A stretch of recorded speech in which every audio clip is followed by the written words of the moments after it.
সত্যি আছেন? দেখা যাক। নারায়ে তাকবীর। না না, ইমানের বলিয়ান আপনাদের কম দেখা যায়, গরম হতে হবে। নারায়ে তাকবীর। আমি ডান পাশে যারা দাঁড়িয়ে আছেন তাদের প্রতি দৃষ্টি আকর্ষণ করবো, তারা বসে পড়বে। তারা মাহফিলের এই যে ফাঁকা জায়গাগুলো আছে তারা একটু কষ্ট করে বসে পড়বেন অনুষ্ঠানের সৌন্দর্য রক্ষার্থে।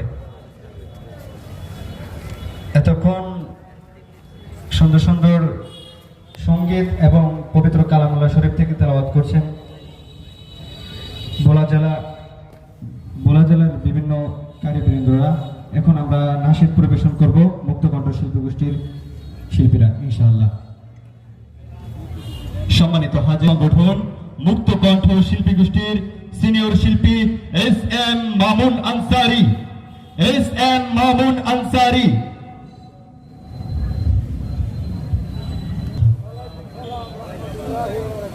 সবাই ভালো আছেন?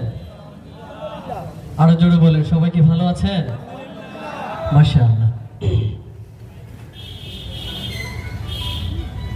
আমায় কোন গাঙে ভাসাইলি দয়াল কুল কিনারা নাই, আমায় কোন গাঙে ভাসাইলি দয়াল কুল কিনারা নাই। আমি তোরই কিনা,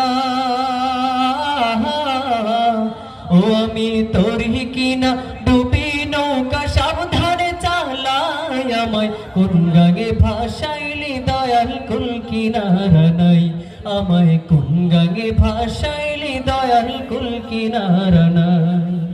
নাই নাই রে কুল কিনারা নাই, আমায় কোন গাঙে ভাসাইলি দয়াল কুল কিনারা নাই, আমায় কোন গাঙে ভাসাইলি দয়াল কুল কিনারা নাই।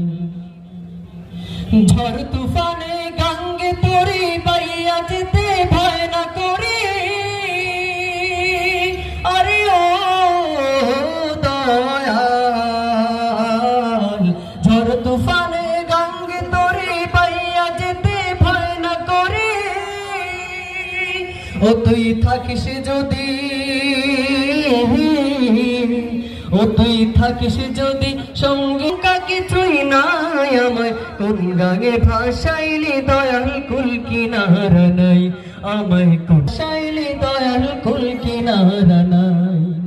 নাই নাই রে কুল কিনারা নাই, আমায় কোন গাঙে ভাসাইলি দয়াল কুল কিনারা নাই, আমায় কোন গাঙে ভাসাইলি দয়াল কুল কিনারা নাই। নবীজি পাকা মাঝে